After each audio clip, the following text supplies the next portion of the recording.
Құрметті әріптестер, мектепке дейінгі тәрбие мен оқытуды бастауыш негізгі орта және жалпы орта білімнің жалпы білім беретін оқу бағдарламаларын техникалық және кәсіптік орта білімнен кейінгі қосымша білім беру бағдарламаларын және арнайы оқу бағдарламаларын іске асыратын білім беру ұйымдарында жұмыс істейтін педагогтерді және білім және ғылым саласындағы басқа да азаматтық қызметшілерді аттестаттаудан өткізу қағидаларының шарттарын бекіту туралы Қазақстан Республикасы білім және ғылым министрінің 2016 жылғы 27 қаңтардағы 83 бұйрығына өзгерістер енгізілгенін білесіздер. Былтырғы оқу жылында 24 жылы сәуір айында 72 бұйрықтың бірінші қосымшасы шыққан. Былтырғы оқу жылындағы педагогтер сол бұйрыққа орай аттестатталған болатын. Ал биылғы оқу жылында осы 25 жылы ақпан айында 72 бұйрықтың екінші қосымшасы өз күшіне еніп, жаңағы ұсынылды.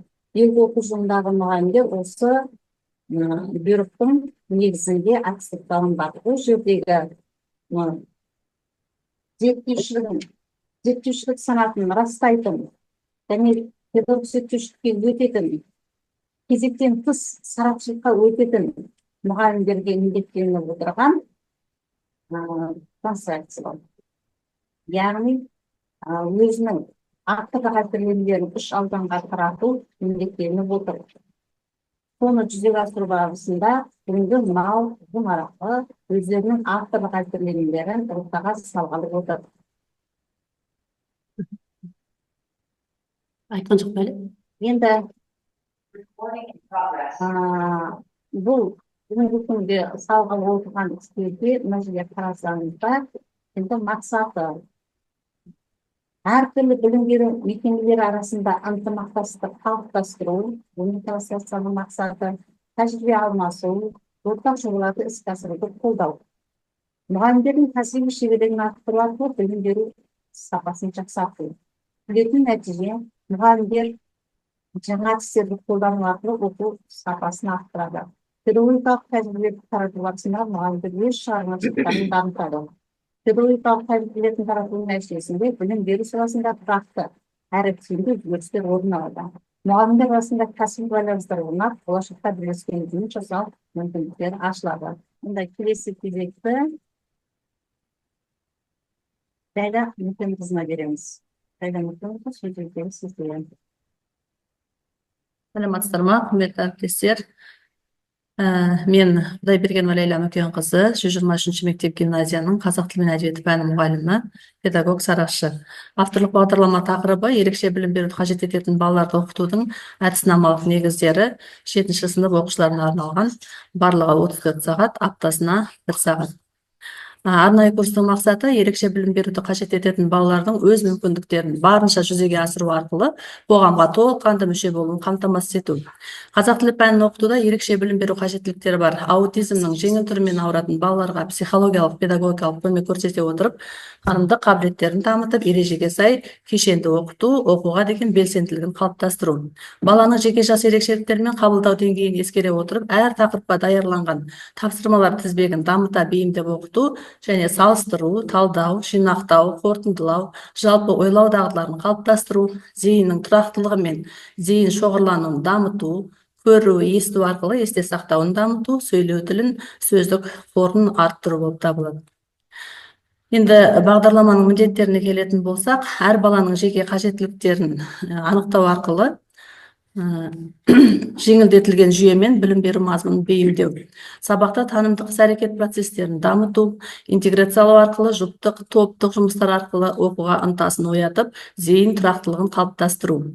Педагогикалық тәсілдердің әртүрлі деңгейдегі оқу қабілеттеріне сәйкестендіру, сабақтың қарқынын оқушылардың жеке мүмкіндіктерімен үндестіру, оқушылардың ақпараттық технологияларды сабақта қолдана білуіне ықпал жасай отырып, ақпараттық мәдениетті қалыптастыру, оқытудың өзгермелі әдістерін қолдану, тапсырма нұсқаулығының дәлдігі мен қысқа болуын қамтамасыз ету. Енді осы бағдарламада күтілетін нәтиже Сабақ барысында оқушы жеңілдетілген жүйемен оқиды және пәнге деген қызығушылықтары артады. Сабақта танымдық іс-әрекеттер процесі дамиды. Интеграциялау, жұптық, топтық жұмыстар арқылы оқуға ынтасын оянып, зейін тұрақтылығы қалыптасады. Топтық, жұптық жұмыстарды орындау арқылы мақсатқа, нәтижеге жетуге дағдыланады. Оқушылар проблемалық жағдайдан шығудың жолдарын үйренеді. Ақпараттық технологияларды сабақта қолдану арқылы ақпараттық мәдениет қалыптасады. Түсініп оқу мен өздігінен жазу дағдысы дамиды. Енді бағдарламаның өзектілігіне келетін болсақ, әлемдік білім беру үдерісінде мүмкіндігі шектеулі баланың қажеттіліктерін қанағаттандыруға арналған қажетті талаптар құрылған. Осы талаптарға сай отандық білім беру жүйесінде ерекше білім беруді қажет ететін балаларды білім беру мен тәрбиелеудің жалпы ортаға қосудың кешенді механизмі инклюзивтік білім беру және инклюзияға арналған технологиялық ресурстар, әдіс тәсілдердің белгілі бір спектрін пайдалану өзекті болып саналады. Бағдарламаның әдістемелік деңгейіне келетін болса, қазақ тілі сабағында инклюзивті білім беру, ерекше білім беру қажеттілігі бар балаларға бірте-бірте сатылап, ілгерілеу тәсілі арқылы оқыту және баланы қабылдау деңгейіне қарай ойлау, есте сақтау, қиялдау, елестету сынды танымдық психологиялық тұрғыда педагогикалық психологиялық көмек көрсете отырып, жас ерекшеліктеріне және білімдік қажеттіліктеріне жағдай қалыптастырып, тиімді кешенді оқытуға бағытталған. Енді бағдарламаның тұрақтылау мазмұны 4 бөлімнен тұрады. Бірінші бөлімі фонетика 10 сағат, екінші бөлімі морфология әлеміне саяхат 10 сағат, және бірнеше бөлімшелері бар. Сонымен қатар үшінші бөлімі тіл мәдениеті 9 сағат, төртінші бөлімі тіл қарым-қатынас құралы 5 сағаттан тұрады. Яғни қосымша бірнеше бөлімдерге бөліп қарастырған болатынмын. Енді ақпараттық әдістемелік бөлімде кіріспе фонетика, қазақ тілінің дыбыстық жүйесі, әліпби мен әріптер, сөз құрамындағы дыбыстар, шығармашылық жұмыс тақырыптар қамтылған. Аталған бөлімді проблемалық оқыту технологиясы, деңгейлік саралау технологиясы, сын тұрғысынан ойлау технологиясы және жеке оқыту технологиясы арқылы оқытамыз. Енді авторлық бағдарламаның екінші бөлімі морфология әлеміне саяхат 10 сағат берілген. Ол жерде сөз таптары, жай сөйлем құрастыру, жақсы және жаман сөздердің әсері, диалект және әдеби тіл, әлеуметтік желідегі тіл мәдениеті және шығармашылық жұмыс тақырыптары негізінде құрылған. Аталған тақырыптар мына технологиялар арқылы оқытылады, яғни инклюзивті білім беру технологиясы, ақпараттық оқыту технологиясы, тьюторлық технология, топтық және диалог құру технологиясы арқылы оқытқан өте тиімді болады. Енді тіл мәдениеті бөлімінде 9 сағат берілген. Бұл жерде тіл мәдениеті, мәтін түрлері, мақал мәтелдер және оның мағынасы, қазақ тілі және цифрлық әлем, қазақ тіліндегі жаңа сөздер мен терминдер, сөз өнері және ораторлық тақырыптар, ораторлық қабілет тақырыптары негізінде құрылған.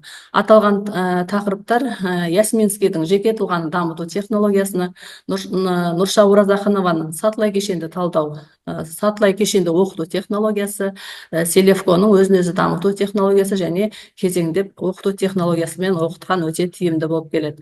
Енді лингвистика 5 сағат берілген. Бұл бөлімде бірнеше технологиялар қолдануға болады. Яғни бұл жерде де инклюзияларды оқыту технологиясы, жаңа білім беру технологиясы, мәліметтік жобалап оқыту технологиясы және Монтессоридің өзіндік дамыту технологияларымен оқытқан өте тиімді болып келеді. Және бағдарламаның арнайы қысқа мерзімді жоспарлары 34 сағатқа толығымен жасалған және пайдаланған әдебиеттер бағдарламаны қамтиды. Енді қорытындылайтын болсам, бағдарлама инклюзивті білім беруді дамытуға және оны практикаға енгізуге негіз бола алады.